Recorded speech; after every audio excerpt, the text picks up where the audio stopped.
Fantastic. Well, good afternoon, everyone. This presentation is titled Visualizing Data Lineages. So what is it going to be? What can you expect? Well, essentially, it's my journey through trying to figure out how to quickly document our reporting lineages. So as good practice, we all want to have good documentation and for consistency purposes, for training purposes, so on and so forth. So I'll cover kind of a survey of tools I've investigated over my years.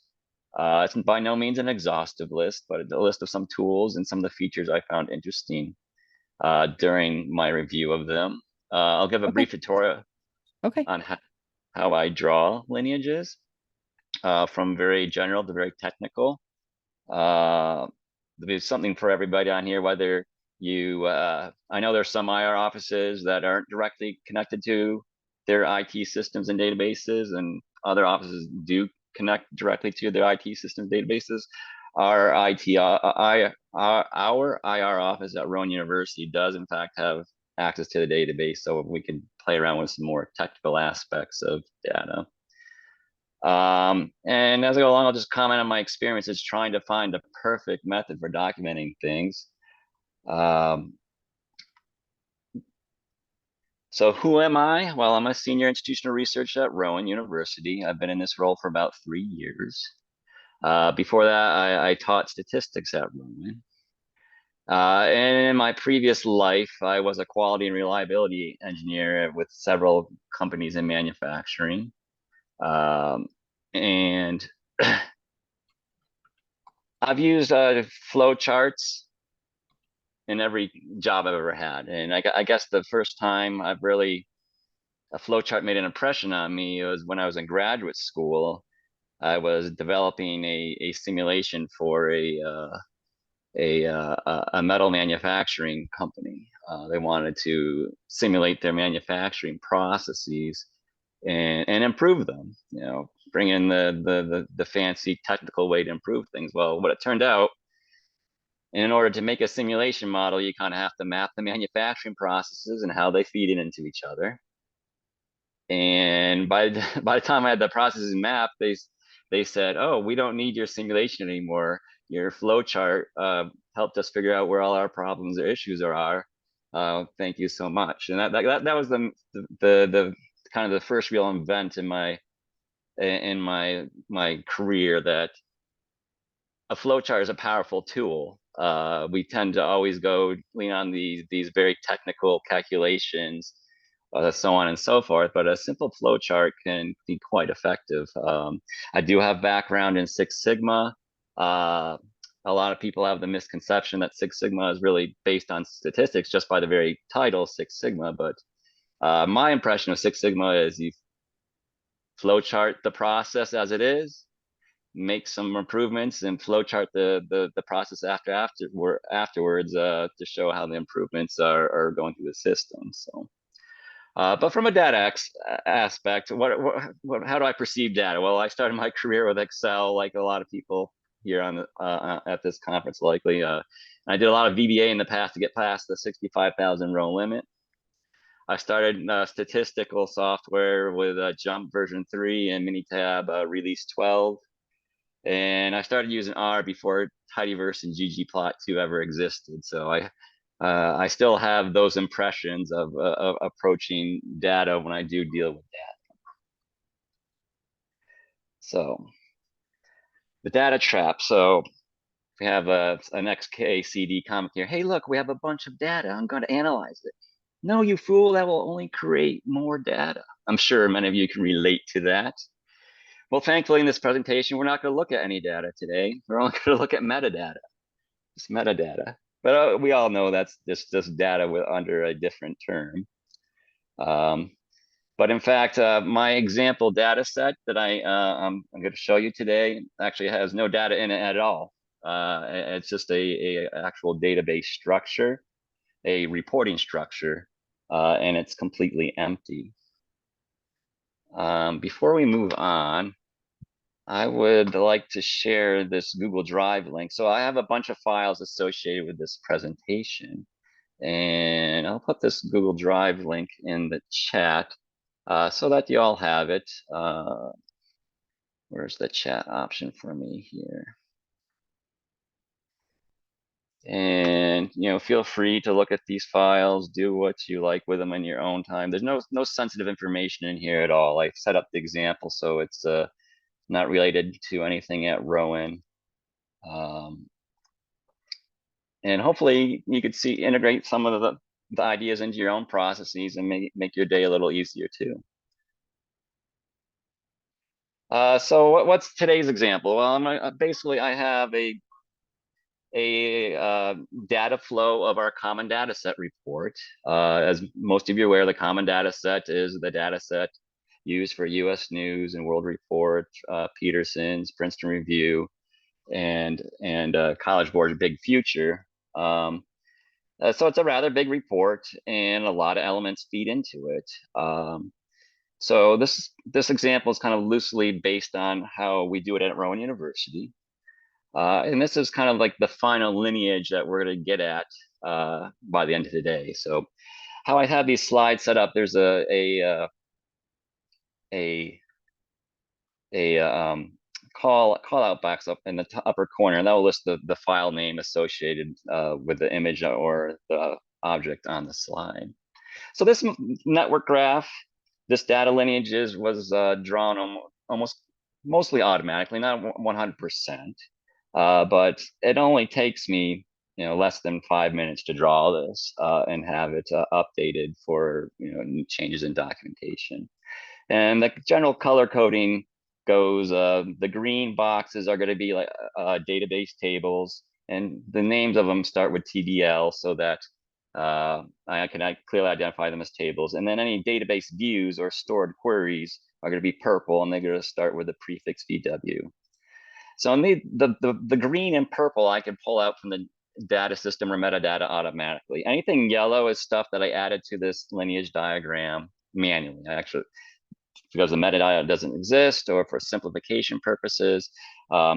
We all know for CDS, part of the data that goes into our CDS report are answers to policy questions. What are our emissions policies? What are our financial aid policies? What types of programs are offered for students? So generally they're not always stored in a database, and those are kind of manually entered via email conversations and transferred over to the CDS report. So that type of information I've captured manually in this diagram. So this is a complete view. Here's a more simplified view of that. If I don't want to see everything, quickly could transition down to something smaller. But essentially, starting at the left, we have database tables and views. The purple in the middle is going to be kind of like our main query logic for some of the data elements in the CDS report. At Rowan, we have a snapshot extract, transform, load logic where we take kind of the data from the live database, take a snapshot and fix it at a point in time. Because we're filling out all the common data set related reports throughout the spring, we want to have static data so that we have consistent information as we fill them throughout the spring, so there's no onesies or twosies differences. We take the snapshot data, we feed it into a dashboard, and from the dashboard, we go into our CDS report, which eventually becomes a PDF and gets posted online. So this is a kind of a manual reduction of the previous one. And then, this is even a simpler version of that same network graph. This one was completely manually drawn. So I imagine many of you want to document your reporting processes to be able to hand them off to someone else to do, to be able to have a conversation, so on and so forth. But what is the biggest pain in the butt with documenting this is actually drawing these diagrams. It is difficult and time consuming. So before I go further into detail, so I have an example CDS database. I showed a couple of slides earlier, and I'll bring up my screen here now. So this is a Postgres version of this CDS database. And the query to create this database is stored in the Google Drive. There's a query logic to create it in an Oracle as well, if you so please. It just give you some options. Um, but in this database, so we have a CDS database schema, public schema, just simple, basic. I have 56 tables, and I have 26 views in this database. And there's no data in this database. So if I want to look at this table of awards, degrees and awards, and and if I go to, if I just do something simple like this, select star from CDS table awards and run that. Oops, I don't need the prefix, I don't believe. Oh, because I have an S in there, that's the problem. Okay. It's going to come blank because there's actually no data in here, because we're not going to talk about analyzing data in this database. All the tables are empty. All 56 tables are empty, and all 26 views have very generic logic. So if I just jump over to my Google Drive very quickly here, and so down in the bottom, we have some. If I was going to create this Postgres database,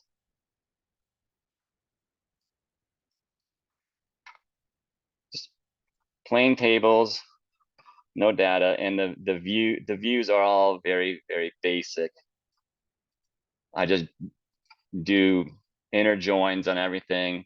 No real valid logic for actually reasonable data flow. It's really, I wanted to have a reporting structure in place. So how can we pull out this reporting structure in an automated fashion so we could document things quickly? So if you happen to be in the situation where you have a database, you have access to a database, and you could pull out some of the metadata, you could create a flow diagram in a reasonable amount of time without fussing so much on doing it all manually. So what's the scope and goals of drawing these data lineages? First and foremost is design, the design of a data flow. If we're going to create a new data flow, a new report, we want to be able to capture the intent. That's always important, to be able to design and capture intent. Maybe we want to monitor our data systems, the reality of the data flow. We might have a design that says one thing, but if we actually query our database metadata, we might have something different than when we were intending, because we have so many people working in the system. We want data lineages for documenting. Year over year, we want to report things consistently. If we have our reporting instructions documented along with the data lineage, we hope to have better consistency. Data lineages could help with training, bring new employees up to speed, new team members up to speed. Sometimes it's easier to show one-page lineage rather than a multi-page narrative to start. And data lineages often help to generate a common understanding. This goes back to the manufacturing example I was talking at the very beginning. Showing a data lineage, it gives people, all people in a meeting or on a team, to kind of like one element to look at and generate common understanding. For me, the bonus of all this is it's a change of pace from bar charts, line graphs, to heat maps. Like most of our work day to day doesn't involve flow charts to an extent. So sometimes just creating a network graph lineage is a nice change of pace. So for this presentation, we're going to be looking at hierarchies. So when I say, looking at database metadata, we're not doing anything with the entity relationship diagrams. We're doing nothing with the structure of the database. We're dealing with the structure of a report, or a structure of a data flow. So that's I want to just make that clarification there. So drawing lineages can be tedious. I won't say I really like doing it manually. What's even worse is rearranging a lineage diagram.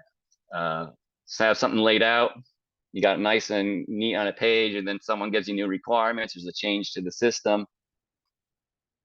try your new lineage diagram, and it could take you half an hour to get it to fit on a page again. So that to me is the thing I want to overcome more than anything else. Is I don't want to sit down and arrange all my boxes, all my nodes on my network graph. So what do I want? I want to draw a data lineage network graph quickly. You know, if I can do table level lineages, if possible, I want to do column level lineages, see how data flows from column to column into my final report. I want to be able to update and rearrange existing lineage network graphs effortlessly. I want to be able to use database or data tool metadata to help draw my lineage. I want to be able to share my lineage diagram easily. Those are kind of my requirements. Of course, cost of tools is always a requirement in any organization, but I'm not going to really dwell on that or touch on that very much in this presentation.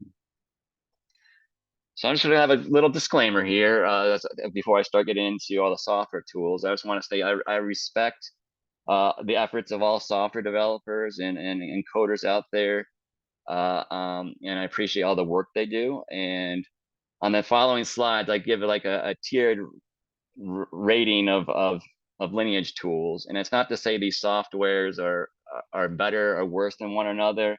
I'm just looking at the basic lineage capabilities of them and seeing how much they meet my criteria for documenting a quick, simple lineages. So my tier of lineage tools.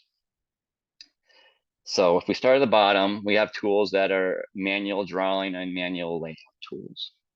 And generally that's like Microsoft Office apps and Google's apps. Probably most of us have started with one of these tools to draw a flow chart. I know I did, and I've used Microsoft PowerPoint for many years because it printed well. The second tier, we could have tools that assist with drawing the lineage diagram and have some basic automated layout. Things that make it a little bit less tedious, maybe have some more options for arranging things and we don't have to worry about dragging things ourselves. So those things are like Microsoft Visio, Draw.io, and Lucidchart or Lucidspark. Those tools have some more features. And these tools are by no means just a data lineage tool or flowchart tool. They do a lot more than that. But I look at just at the data lineage aspects. Then we could have some assisted drawing tools with advanced automation layout. And I'll spend a little while here with YEd and YEd Live. These tools I've been used a lot for about the past 7 years. And these have been real time savers for me. And I still spend a lot of time in this layer. And moving on to tier 4, we have kind of automated data import and then advanced automated layout. This is really when we get to the programming level of drawing our lineages. And the set of code I use most for this is iGraph. It's an open source set of code. It could be used with R or it could be used with Python. I've only explored it minimally because my goal is to document quickly and not to really get too fancy with my documentation. But there's a lot more in there that I have yet to explore. I'll just talk briefly of this SQL flow tool as well. I don't actually use this tool, but it fills a niche that other tools don't fill. And then finally, our top tier is really to get to continuous lineage monitoring. And that with the advent of data lakes, data meshes, data fabrics, all those new buzzword terms out there, how can we look at our data systems and how is our raw data feeding from forms to databases to ETL tools into our reports? And we at Rowan University have recently acquired Informatica, and it's going to be it's a very game-changing tool for us to be able to manage our data flows and keep track of the information in our report. So this is my tiers. By no means definitive, but we'll start out logically from the bottom. So, does anyone have any questions? But before I proceed any further,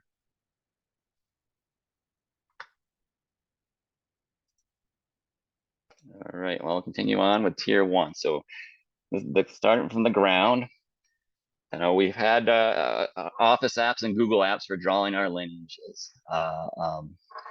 And why don't I just start up a new document here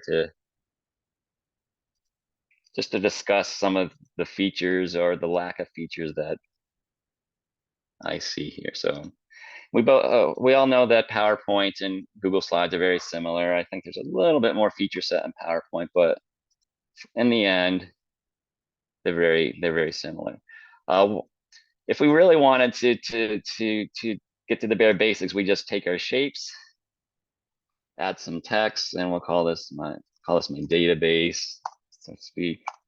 And I know most of you know how to do this already, but I just want to, just for illustrative purposes, to kind of point out the tedium of doing this bit by bit. So I have my database.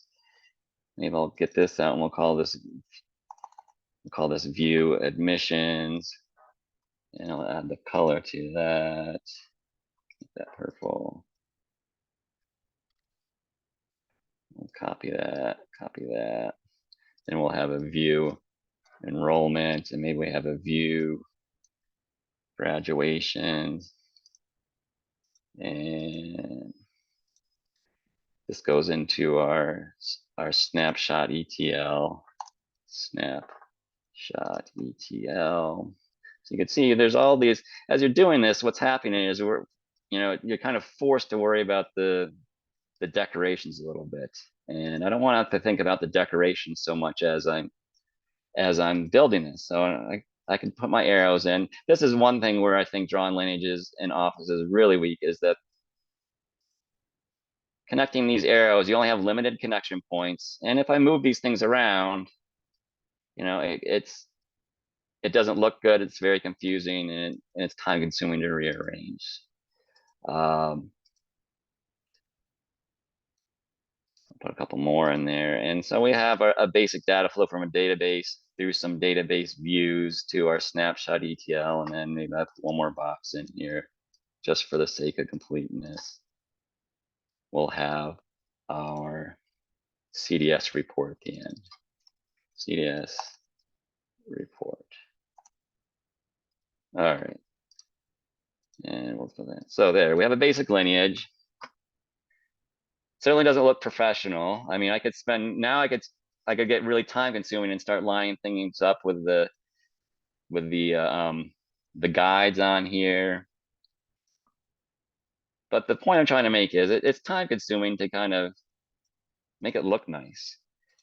And it's frustrating. I don't want to spend time doing that. I want to be able to document my current lineage for my report and move on.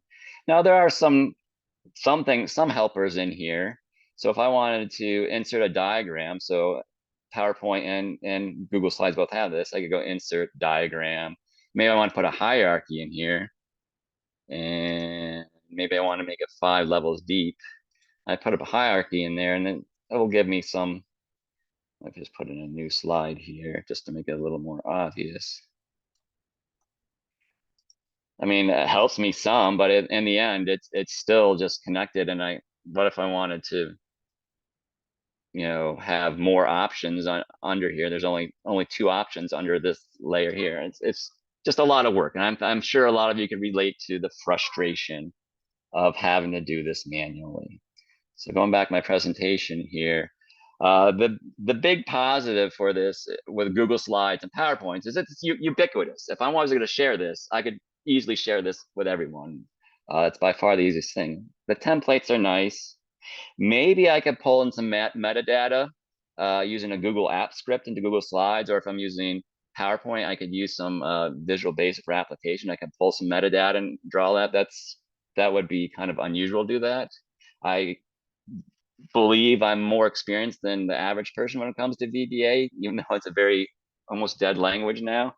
But I would have a difficult time even writing a VBA script to draw out a lineage. So we start from the bottom, and we all know this is a very difficult. So how can we speed things up? Well, we'll move to tier 2. Tier 2 is tools that assist with drawing and have some basic automated layout. So, and the tool I like most in here that I've encountered is Draw.io. It's an open source tool. It's very similar in some respects to Microsoft Visio, but being open source, it's it's easier to implement in your institution because there's no paywall associated with it. So let me just bring up Draw.io quickly. So this is a app. It's designed that it only interacts with data stored on your computer. So when you this the app starts in the cloud, it's automatically asking me from the beginning to store a Draw.io file on my computer. And the Draw.io file format is just another form of XML.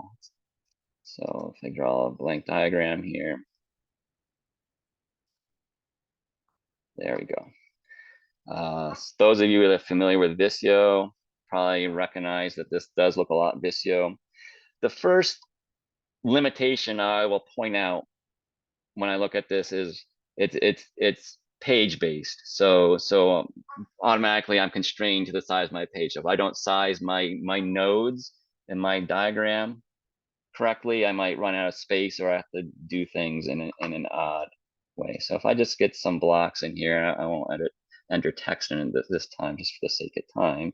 I have a database node and I put in some view nodes in here, and we'll put an ETL node, make that yellow. We'll put some snapshot nodes in here. And then we could put a CDS dashboard node, and then we could finally, in the end, put a CDS report node. So far it's not too different from our basic Microsoft PowerPoint and our Google Slides. But when I get to the connectors now, I see I have a lot more options of where to connect things, which is a plus. So I'll grab one of the edges here, and if I drag it into the middle of the shape, it actually connects such that the connector will rearrange wherever I move it. So I don't have to get all those tangled connectors anymore. And I'll drag that in the center, and I'll just connect all these quickly.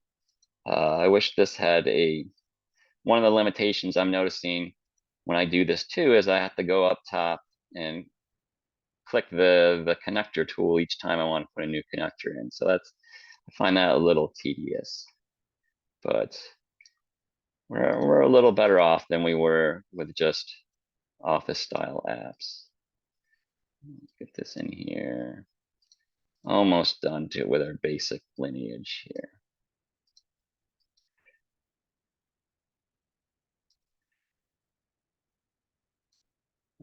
Okay. I do like that this tool is available. Not necessarily for lineages, but there's a lot of other drawing styles in here that can make your day easier when you're writing proposals or stuff like that when you have to plan things out. So I have my lineage. It doesn't look pretty right now, but this Draw.io tool does have the option to do some automated layout, which is like a huge time saver. So if I want to do a horizontal flow for this, I can click on that, and it's not going to work for me right now. Oh, because I have that connector highlighted. Hopefully now it will do it all for me. There we go.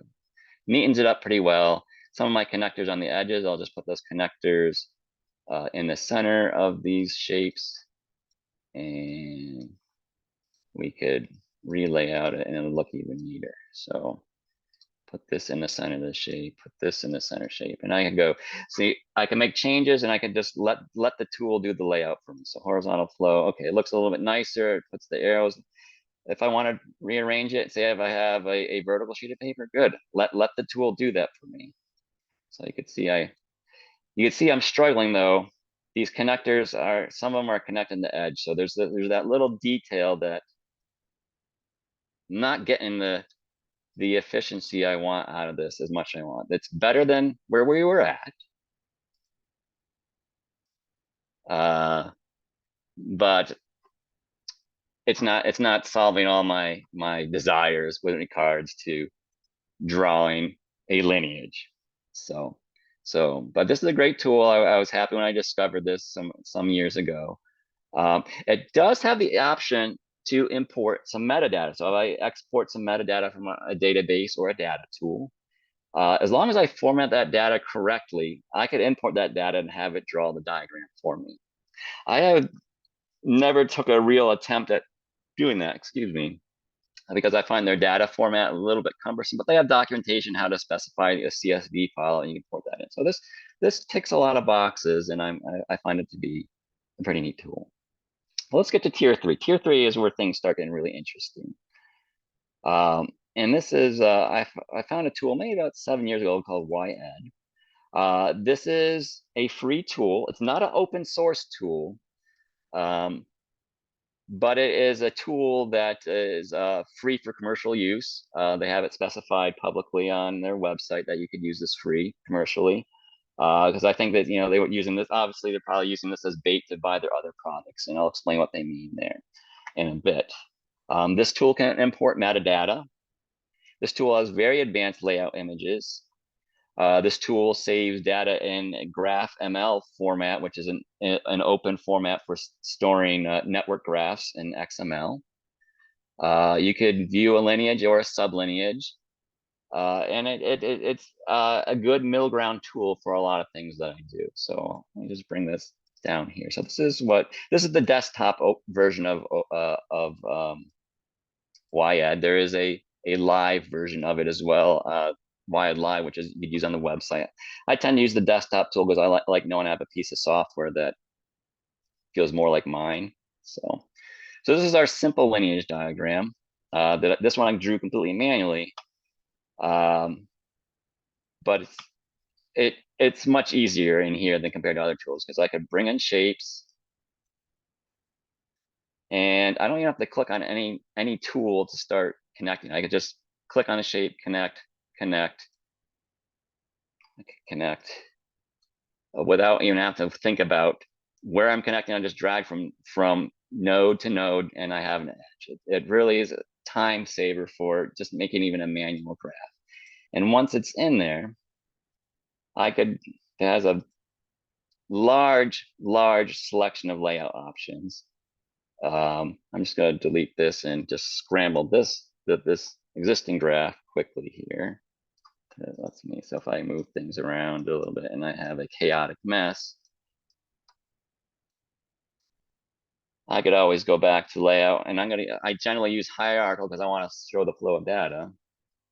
It has a window open here, and I just click the play button and it just moves things back. Say if I don't like it left to right, maybe I want it right to left. Boom, it switches it around for me. Maybe I want it top to bottom, quick and easy. Maybe I don't like these octilinear edges on there. Maybe I just want my orthogonal edges. Boom. So I don't have to worry about laying things out. I just have to focus on what the content is of my lineage, and I could let the software do the layout for me. This works this way for the online version. It works this way for the this desktop version. It's great. And if you want to get real creative, there's lots of other things you could try. But obviously, not all network graphs are lineages. There's all sorts of social media networks, supply chain networks that could be displayed with this tool. But I generally, a simple hierarchical network is all we need to show the data flow from a database to some report at the end. So this is a tool I use a lot, even with automation. So what do I consider a simple metadata export? So if I was going to pull something from the database, and so I don't have to draw all my squares or nodes manually, I want to just display those nodes automatically. What do I consider metadata from my database to draw a lineage diagram? Well, essentially, I need a from column. So what's being referenced by a database object, what that database object is referencing. So basically, I have this first column is my list of objects, this to column. So is what is it referenced by? So the second column from is these views over here. So CDSC first time is referring to this table enrollment census. So this table in the to column depends on this table in the reference name column. So essentially, that's the most basic data I want, is a list of twos and froms, or froms and twos, because this represents our edges, and each item in here in our names is a node. And if I want a little more detail, I put some type columns so I could differentiate what's a view and what's a table. So if you want to see this corresponding file, that's going to be the CDS dependencies output XLS. So how would I do this, import such data into YEd? So let me just start a new diagram. And I'll explain how I get that type of data out of the database in a couple of moments. But in YEd, I just click open, and if I have an Excel document,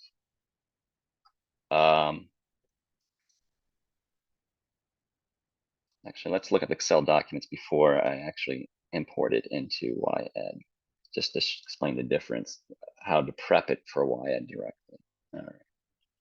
My Excel, a moment to open. Okay. All right, here's my simple database export. I wish I could just send this to YEd directly in this format, but YEd needs a slightly different format. So there's a second file, CDS dependencies database output prep YEd, that shows how I prepped it.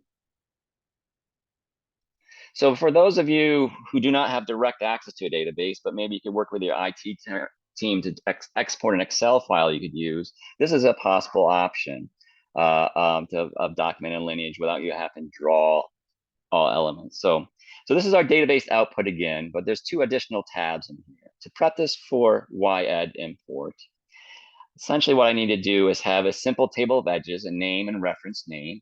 So I got rid of the type columns that were on the previous slide. So this is one sheet that we need for YEd. And then we need a list of nodes here.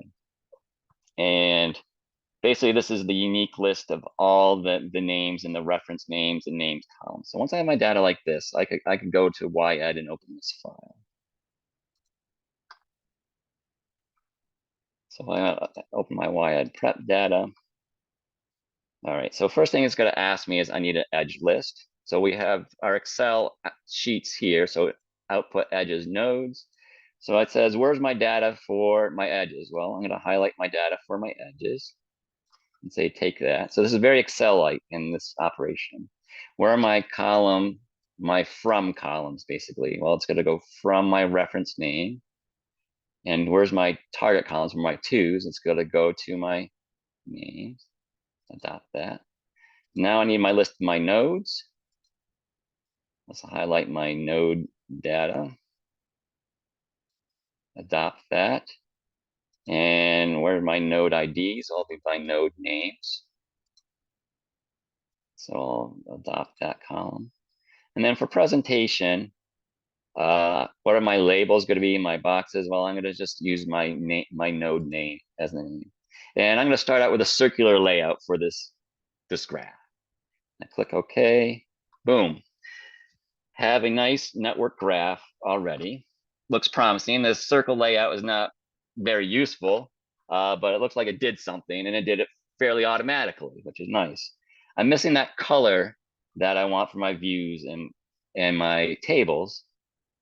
So this is something that's not intuitive about this tool, but they have this additional properties manager where I can map additional properties and create a configuration, and I can select color to map to the fill color of the box and click OK, and then I have my colors. Again, laying out is tedious. I don't want to move things around. I can move things around if I really wanted to, but I'm just going to go to my layout, hierarchical layout, and I'll just press play. And I don't want this in top to bottom. I want this in left to right. And I have a very similar design to what I showed in the first slide of my presentation. These boxes are a little bit narrow. What I could do is just select on one box, Control A, and there's all sorts of properties to edit these boxes. I want these, say, width 200, just to make it look a little bit neater for the text. Update the boxes, and I just update the layout. So this down here, these set of tables are not connected to anything because these are these snapshot views I was talking about earlier. And so they're not connected to any views directly. I would have to bring in my manual representation of the ETL snapshot, ETL. And this is the case where I would just zoom in and I would just start connecting. So my ETL feeds to the snapshot tables, whereas these views feed to the snapshot ETL. And it's not time consuming to do this. I mean, it's showing one of the limitations that I'm getting at right now is that I'm only importing metadata from one tool. I have a separate ETL tool that I'm not capturing the metadata from. And I'll just relay out this some. But if you have one tool you're pulling data from, so far we're doing pretty good. This tool has saved us a lot of time already.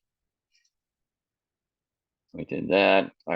Went through our steps of pulling in metadata into YEd. So what if we want to get this metadata from a database tool? And before I jump into doing that, each database system has different ways of looking up dependencies. Oracle has one way, Postgres has another way, SQL Server has another way. Every way system has a way of querying its data, metadata, but it could be very different. But essentially what we want to do when we query metadata from a database, particularly dependency data, this lineage data, is we need a starting point.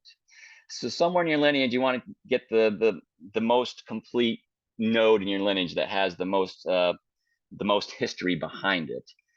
So you want some type of starting point. You can have multiple starting points. In this case, I'm going to look for views called view CDS because I know those are going to be some of my last views before my snapshot tool. And I'm going to start there and look backwards.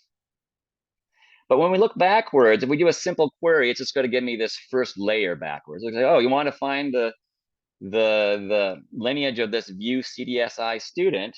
Yeah, here's the dependencies. Depends on this, but it won't give me anything else. So we have to, when you write a query, you want to recursively keep on going backwards until you get to the base tables. So in my examples, I gave you a way to do this in Postgres, in Oracle, and the code is very different for each one. I'll just bring it up a little more detailed, zoom in a little bit just to show the differences. So if in Oracle, clearly you specify where you want to start with your hierarchy, and then they have this connect by no cycle. This is where like the brute of the recursive action comes from in an Oracle query to get dependency data. And where does the dependency data come from in Oracle? Oracle has special system tables called all dependencies. That's where to say the view is made up of this view and made up of these tables. So that's special system tables for that. In Postgres, it's very different. Postgres doesn't have a new cycle logic. In Postgres, you actually have to write a recursive subquery. So I have a subquery named lineage, and this subquery lineage refers to itself lineage in here. And that's how you do a recursive query in Postgres. But where is the lineage data stored in Postgres? There's a bunch of tables, but the table I tend to use, it's as simple as they have these special system tables called information schema tables that store, in this case, there's one called view underscore table usage. So I could run either of these queries and I would get the Excel export that I showed you a couple moments ago. But let's take it a step further. And so we reshaped our Excel. We brought in a YEd. We have our circle layout. We mapped our colors. We relayed out our colors into hierarchical format. So great. We can get an Excel file into YEd. Let's go to our next tier and say, how can we do this in a more completely automated fashion? And the tool I use for this is iGraph. This is the programming package I mentioned earlier, and it's just a library of functions used to create network graphs. It supports R, it supports Python, C, and it's a world I wish I had more time to explore, but I keep it very simple in here. So the process for documenting a lineage kind of automatically. So we want to import our metadata into R or Python. And then we want to parse our metadata for edges, parse our metadata for nodes. Then we'll use the iGraph package to actually calculate the network. We'll colorize and plot our network. And unfortunately, plotting networks programmatically is cumbersome. So we'll export back to GraphML format and relay out into YEd again. So I find out the layout algorithms in YEd to be better than the layout algorithms directly in iGraph or other network programming tools in R. But we still have advantages by doing things via R. So I do have R and Python scripts on my Google Drive. Please forgive my Python because I'm more of an R person than a Python person. Whenever you use scripts and you're connecting to a database, I caution always be very careful of your password because it's possible to run these scripts, have your database credentials in there, and you mistakenly give it away without realizing. For the sake of security in this case, I'm going to run my R script in Excel format, but just give you just an idea how the script runs nonetheless. So if I go to my folder and I have a CDS network dependency network R script, just open this up and just in Notepad to start, and I'll just copy and paste this over to RStudio.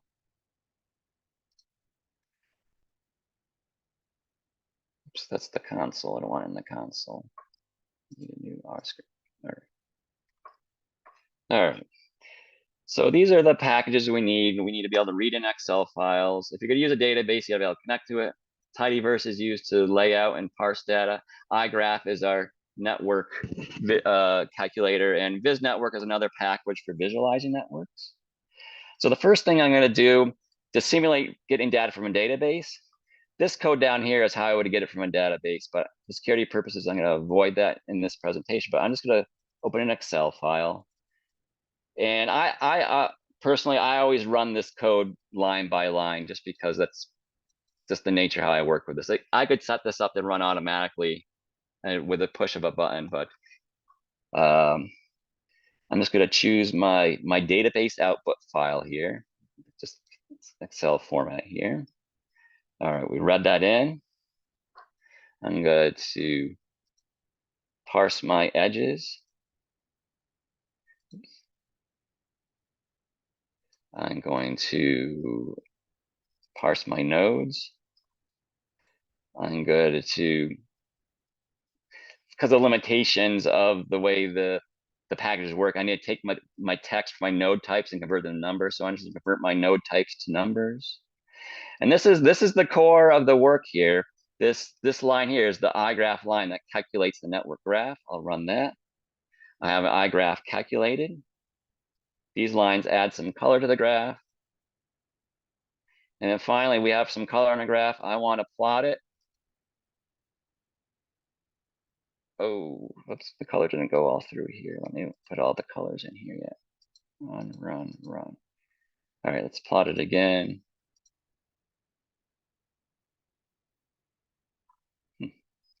I'm not exactly sure why my colors are not coming through here.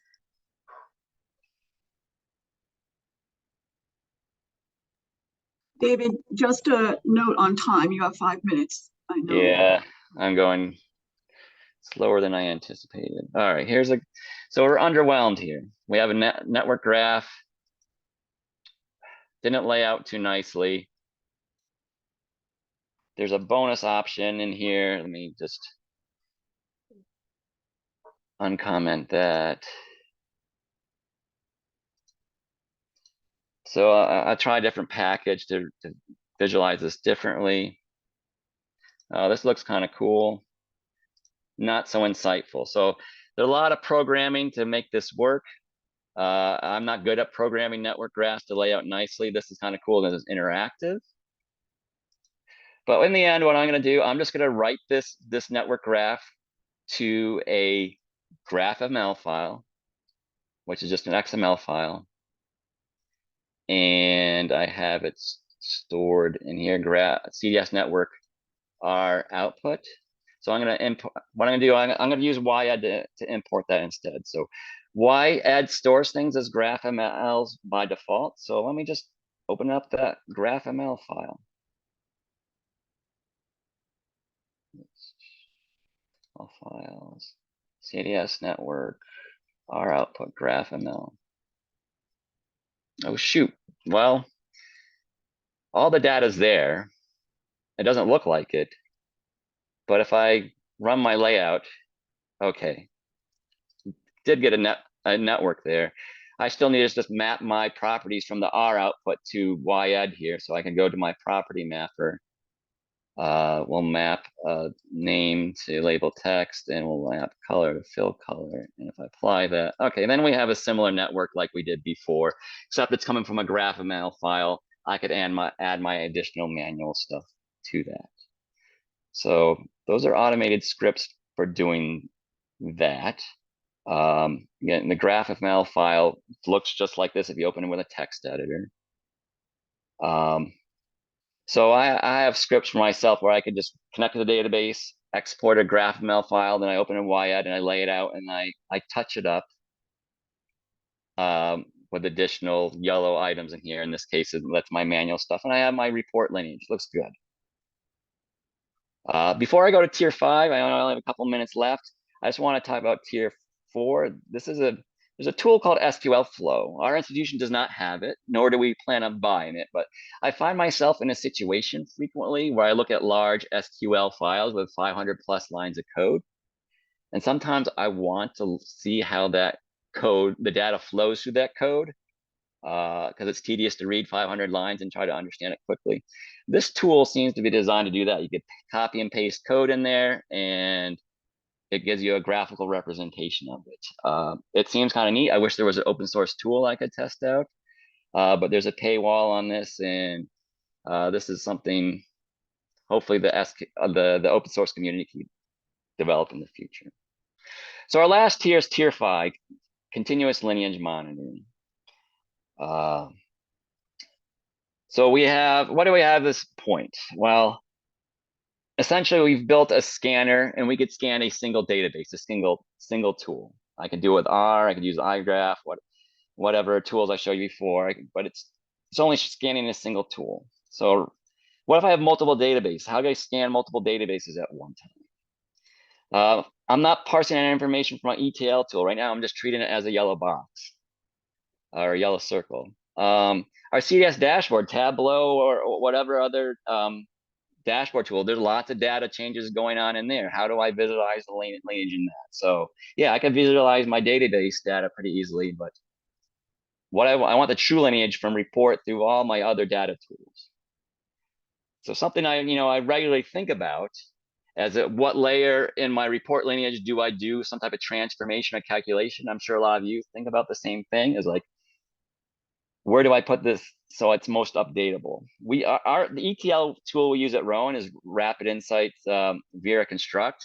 Sometimes I think maybe all of our queries should be in here because it's a very visual tool, and I could visualize the tool in here, the lineage pretty easily in here.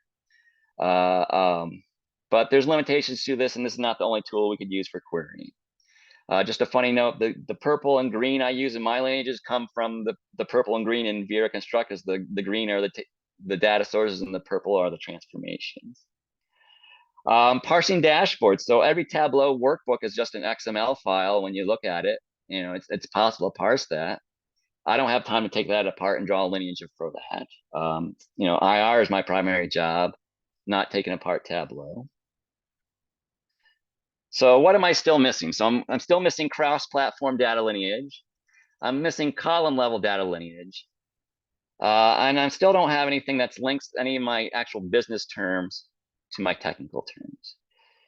So, if I try to automate things, in theory, I could assume that my automation is going to speed up my life. But for most of us, if we try to automate things, we spend time just trying to maintain the automation itself, and we never really get faster. So, picking apart metadata is a full-time job. So you've Rowan University made an investment into Informatica, and we're still in the very early stages. But essentially, it's going to be our data catalog. It is our data catalog, data governance tool, and data quality tool. One thing I really like is a Google-like search bar, so we can find all of our data assets. And I'm not going to do a live demonstration here for security purposes, but essentially, for our common data set, we could see all the connected logical elements and such as metrics, business terms, processes, so on and so forth. But if I dive into our catalog of our dashboard, I could see the lineage from our CDS dashboard all the way back through. In this case, I'm looking at CDS I2, which is the student-faculty ratio. And if I expand this even further, I could see the entire lineage from the Tableau to our snapshot table to our ETL tool back to the database. And in this case, all the little yellow boxes you can see throughout here, the yellow represents the propagation of the faculty assignment data all the way to our Tableau dashboard that is used for our CDS student-faculty ratio calculation. So I think we at Rowan are exploring something new and exciting for us, and hope to really streamline our documentation of our lineages and really understand our data better.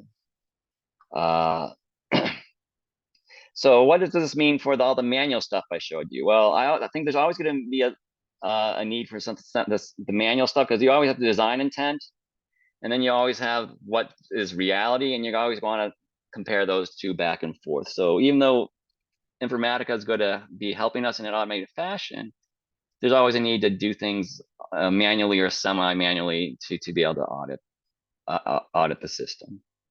So with that, I thank you. I know I went kind of fast. There's lots there, but please feel free to reach out to me about any of the files that I have shared, or if you want to learn more. I'm always open to discussions on data and data lineages. So thank you very much. David, we do have one question in the chat, if you can see it. All right. And thank you very much. Yeah. So what is the application of a net graph to IR? Well, the application is mostly for documentation purposes, especially when we have new recruits, new members of our team, to be able to explain the data for a report, especially something big as CDS. Having a one picture to look at to start with is very useful. The lineage also helps us define consistencies or inconsistencies among our reports. One thing I'm hoping to do with Informatica is really start aligning our Sure reporting logic and our CDS reporting logic and our iPads reporting logic even better, so we can get rid of inefficiencies, get rid of duplicate logic, things of that nature. And just be able to draw a lineage in general. If you're going to work on a new report or work on a new data flow for whatever reason, be able to draw it out and have that drawing and to share with your team members or other stakeholders and collaborators makes the conversation a lot smoother. It's easy to wave hands and talk about column names, but having a picture and tracing out flows could really facilitate planning projects. Do I use a data flow, lineages, and actual reporting? No, I've never actually used a lineage for any type of IR reporting directly. Really, to facilitate the documentation and efficiency of our I reporting. Yes, I see someone's hands raised. Susan's hand is raised. Hi, David, can you hear me? Yes, I can. Oh, I just want to just very quickly thank you for this presentation. To piggyback on the other question, I completely see your vision. And the reason why this is useful for me is that I work at the Rutgers Dental School, which is the forgotten stepchild in Newark from Rutgers Central. So when you're the forgotten stepchild in Newark, you have no resources, right? You're an office of one. Yes. So we have no budget. So everything that you just did, I'm in charge of doing. I use Microsoft Access, which is a free tool, but what you're modeling is critical to the development of any comprehensive report. Right now, I'm working on a comprehensive 3 to 5 year report of all of our clinical standards of patient care. And it has to go back 3 to 5 years, and it's comprehensive. It's pulling from multiple systems. It's a very complicated query. And to design this report, measure twice, cut once, you need to take the time to plan it out. And sometimes you need the visuals to kind of wrap your mind around how this report's going to pull the data, what it's going to filter, what it's going to show, in what order it's going to show it. You talked about hierarchy. So this is an illustration of the planning and the preparation that goes into the final product. So I want to thank you. And my daughter is currently a sophomore at Rowan. So thanks. Great, great. That's fantastic. And thank you, David, for sharing all the resources you did. That's a wonderful added bonus for everyone. Yeah, I like to. I want. I don't want to hoard this. If I could share what I could share, I will. We appreciate it. If there are any more questions, then we have a 5-minute break, and Victoria will then take us through, if you're staying in the analytics track, with bootstrapping AI and machine learning. Yeah, please, if you could share the slides, that would be helpful. I think the slides are also in the Google Drive that David shared with us. Am I wrong? No, that's my personal Google Drive.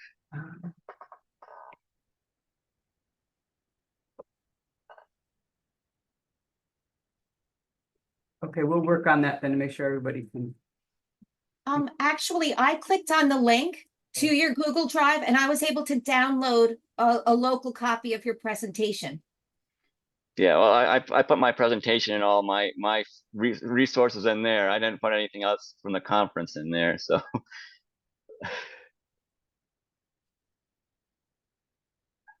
Perfect. Well, everything will be posted on their website, so we'll make sure we direct folks to as many resources as we can for each of the presentations. Thank you again, David. Sure.